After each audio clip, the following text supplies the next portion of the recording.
লোকে আমায় ভালোই বলে, দিব্যি চলন সই।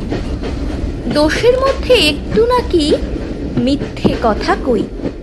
ঘাটশিলাতে যাবার পথে ট্রেন ছুটছে যখন, মায়ের কাছে বাবার কাছে করছি বকম বকম।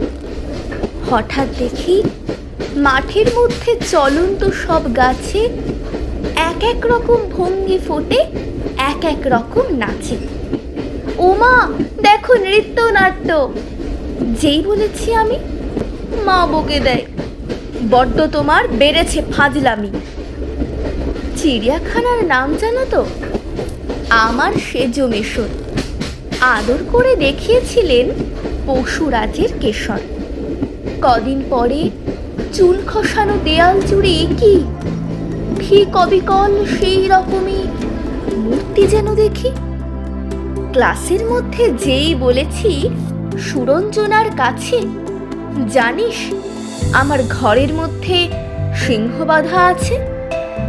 শুনতে পেয়ে দিদিমণি অমনি বলেন, শোনো, এসব কথা আবার যেন না শুনি কখনো।